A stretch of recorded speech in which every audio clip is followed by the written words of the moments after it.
Virgo, what does your oracle have to say? Ooh, I love this one. The perfect key. So, who has the key to your heart, Virgo?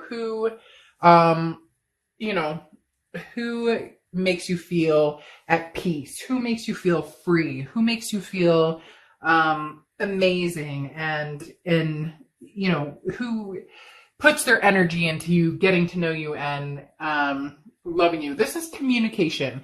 It also can be a loneliness feeling, or sometimes a cry for help. But the perfect key is communication. And again, somebody who makes you feel peaceful. Anytime I see this card, it always makes me think of the person who's going to set you free, the person who's going to not that you need a person to do that. Okay, let's be straight with the fact that you need to be 100% with yourself, not relying on anybody else. And Virgos are, they're very self-reliant. A Virgo is somebody who, they get their SHIT together. I'm trying not to cuss as much, please.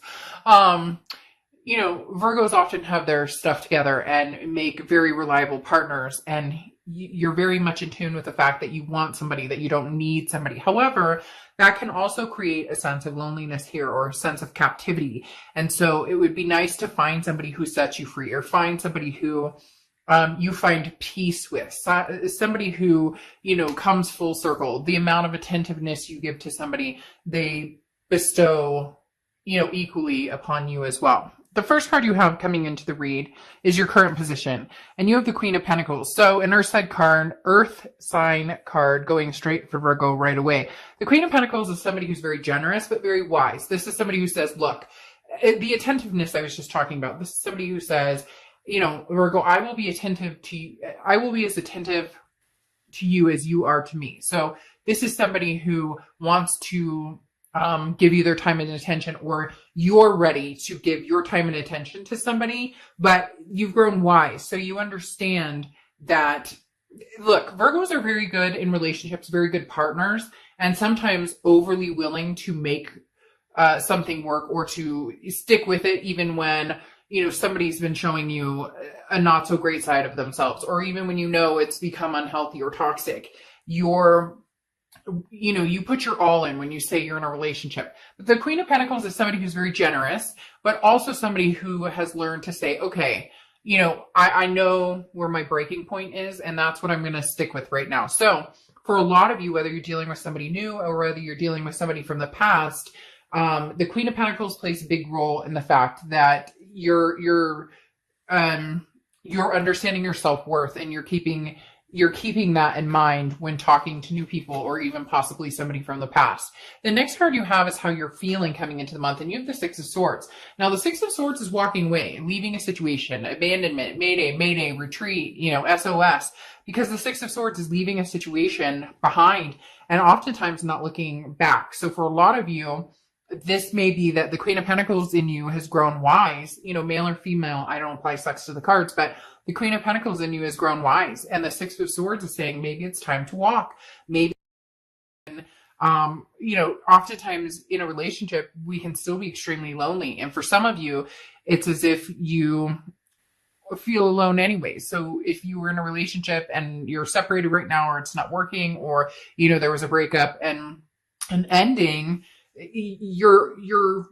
there's no change in the loneliness feeling, because even when you were with this person, it didn't feel like you guys were together, or it felt like their head was somewhere else, and you were trying to be the glue that kept it together. And now it's almost as if you're making a decision to, for most of you, it's already a split or it's a separation. But for a lot of you, this may be, okay, it's time to leave right now, and free myself from the situation, because there's somebody out there who understands what I have to give and what I have to offer, and is willing to give that in return.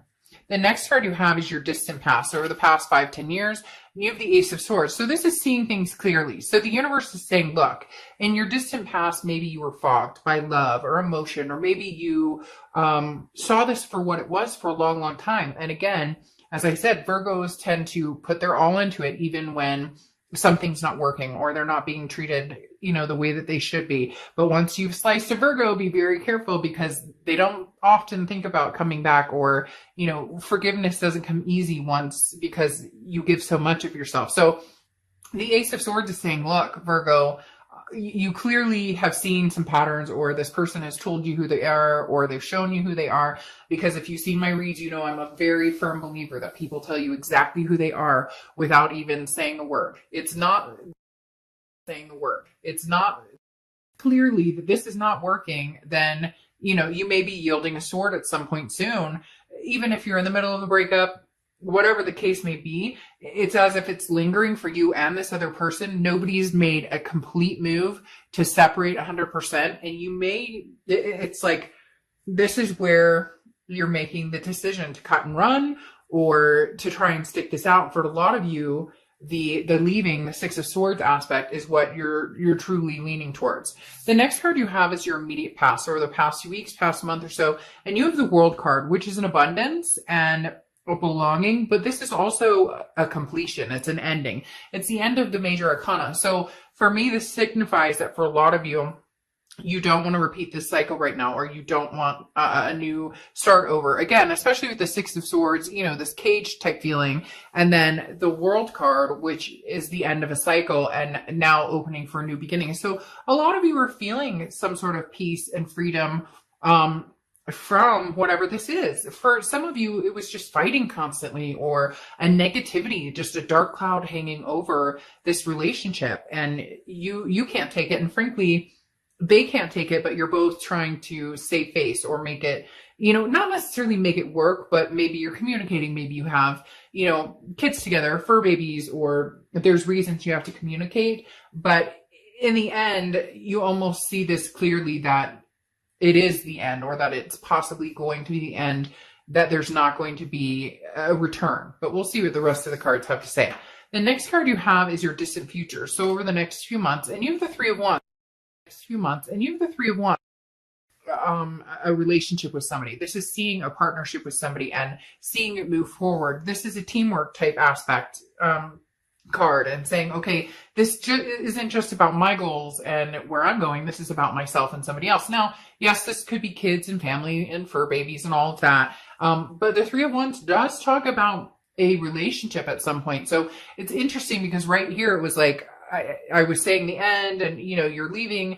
It may be that, you guys decide that this break is going to be for a while, or that this break is the ending, but it may circle back around with this Three of Wands. Either that, or this is somebody new coming in and you feel freedom because, the past has ended completely and now you're meeting somebody new. However, this is usually like graduating after, meeting somebody, developing some sort of chemistry, then moving into the dating exclusively, and then moving on to this. And I'm not saying that can't happen, but for some reason they're telling me it's a little quick with somebody new, because I almost feel like, Virgo, you're going, but I haven't met anybody new, or I'm not even looking, or I'm just getting over what's going on, which may flip it back around. The next card you have is the Seven of Swords. This is anything that's this is your immediate future. And what's interesting is Seven of Swords is a feeling of, feeling of being taken advantage of. The Seven of Swords is a form of deception, or somebody who is not telling the truth. The Seven of Swords is very much, you have to watch your back because somebody's not being honest with you. It's manipulating. Not being honest with you. It's manipulating.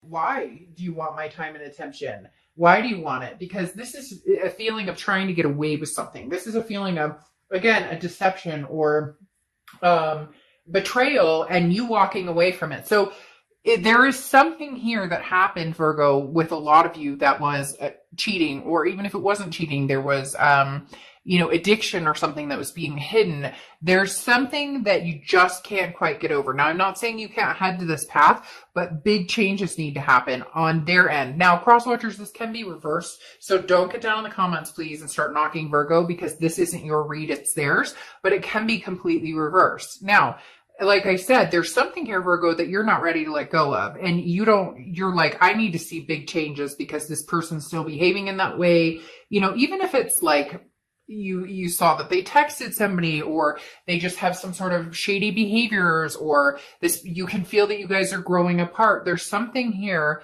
that's saying that it's not quite done, or you're not quite done with their they're not quite being concrete with you, or you're still so frustrated about this that you're like, I just don't know that I could ever trust them or believe them.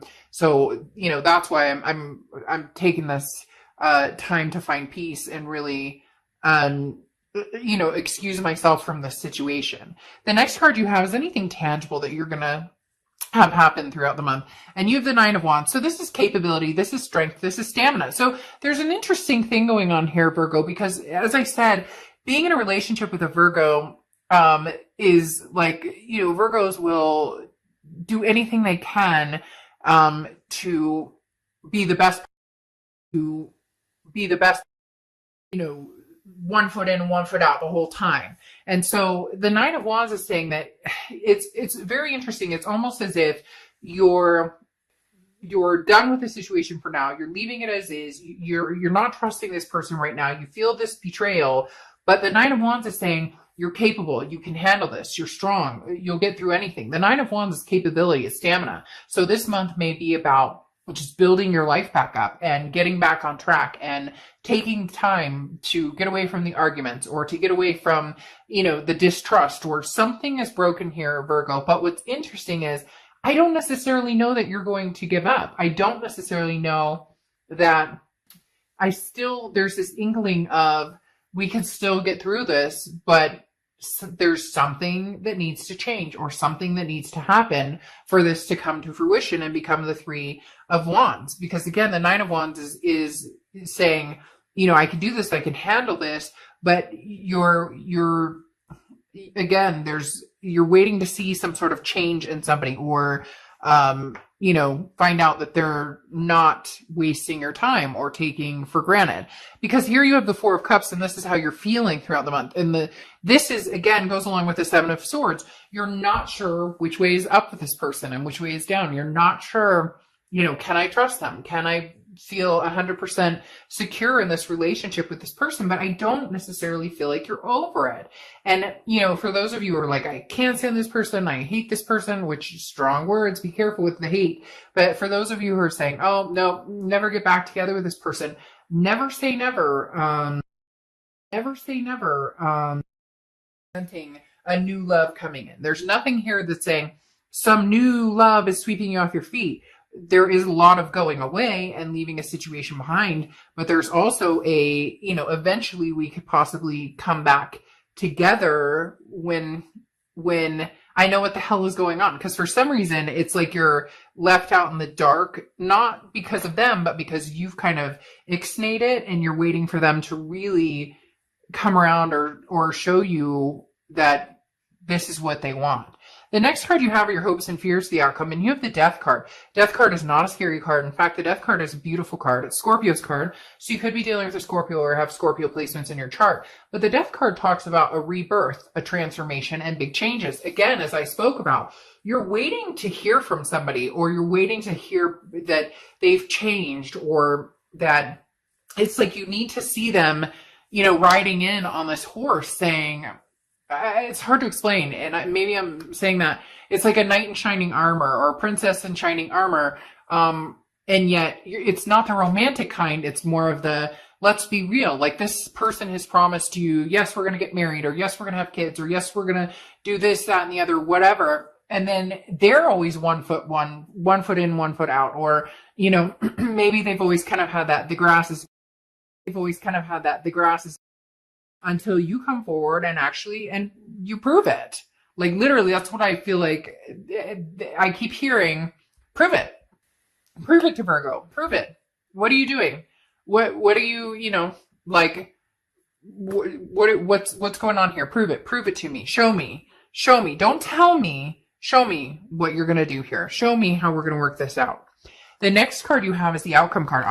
And you have the Hermit card, which is Virgo's card. Anytime you show up in your read, you know that I find that amazing, because that shows that you're organically being yourself, that you have made a decision based on facts and truth, or what you know to be true. Because cross watchers don't get there with me and start saying, oh, that's not true, because this is Virgo's truth. But showing up as the hermit is basically saying, look, I'm doing like the Father, Son, Holy Spirit. This is saying, I leave it up to you, universe. You take the wheel. I'm not driving this anymore. And the Hermit card says, I'm going into my, spiritual zone here. I'm going into my spirituality. I'm counting on the universe or God or, whatever it is you believe in to show me the way. And when it's supposed to happen and I'm ready for it to happen, or it's going to happen, then it will happen. And the Hermit card says, you're going to go into your little spiritual egg here, Virgo, and say, you know what? If you show up, you show up. And if not, it's lifetime for this person to figure out what the hell they want. Basically is what it comes down to. Because you have the Eight of Cups here, which is slow moving. And I do feel as though you're going to be like, look, speed it up, figure out what it is you want, or you're going to have some competition for somebody else who wants this relationship with me. And is it going to be a little too late for them to come back to you, Virgo? That's what's going to be the interesting factor here, because the Eight of Cups is stagnation, slow moving, it's dissatisfying. So you're going, oh, you say you love me, you say you want me back, but prove it. But then you have the Two of Pentacles, which is balance, stability, priorities, change. So if eventually, if they don't get their act in gear, basically, then the Two of Pentacles is going to fly in, and you're going to be like, meh, you know what? Not so much a priority for me anymore. Not so much somebody that I'm interested in. This isn't bringing me peace. This is bringing me loneliness. This is making me feel even more, captured in here. My heart's captured in here and stuck in this cage of not knowing what's going on. And I'm just not going to do that to myself anymore. Because here you have the Five of Wands coming in, which is chaos, competition, and, priorities as well. So you have two big priority cards. So, this person was a big priority for you, but they're falling off as not so much a priority anymore. And if they don't get their ass in gear, you're not really going to give them much more time of day or, a second thought. Eventually is what it comes to. It's that there's that song, I forget what it is, but I love the song where the guy says, every time we break up, it's getting easy. Every time we break up, it's getting easy to have competition. And they're going to go, oh, crap. What am I going to do? Because again, the Five of Wands is some sort of competition coming in. Somebody wanting your time and attention. And, this ex is all of a sudden going to come in running, going, wait. But you're going to be like, no, my priorities have changed. You were numero uno, or you were still somebody I thought that we could possibly make this happen with. And it's not going to happen. So again, you left the situation because you needed to see, if this would stand the test of time. And it's almost like they take advantage or take up too much time. Again, this Four of Cups, the wasting of time. But then you have the Moon card here, which is Pisces card. So you could be dealing with Pisces or have Pisces placements in your chart. But, the Moon card is confusion. The Moon card is, a feeling of deception again. So this person comes in, and I just don't know, Virgo, that they're going to show you what you need to see. I don't know that they're going to show you what you need to see. I think they're going to tell you what they want you to hear, but I don't know that they're going to show you, because the Moon card is still leaving it unclear. So eventually this is either going to run out of time and you're going to move on and you're going to have other options if you don't already. A lot of you already have other options, but you've kind of been putting that off or waiting in the wings a little bit to see what this person does. Not that you're waiting on them. That's not what I said. Waiting to see what they do, because I just heard somebody go, I don't wait for anybody. Okay, I get it. But then you have the Moon card also, like I said, which is they're going to come in and it may be confusing. You may just be like, what in the world do you want? Like, I'm not even, because then you have the Between Worlds, which again is transitioning from one situation to another. So you thought this break, the Six of Swords, you thought this was going to be, okay, this is the test. Like it's cut off. We're done. And you thought they would come in a little sooner, or maybe because of their actions, you would think that they would have been more mature about the situation and handled it and at least like apologize. There's something here that's kind of like, again, like I said, prove it. And now what they need to realize is you're in between, because now you're going, I could go from clouds of gray to sunshine and warm weather in 30 seconds. So, they better hurry up. Better hurry up and prove it, because you're not hurrying up to wait. All right, Virgo, I'll see ya.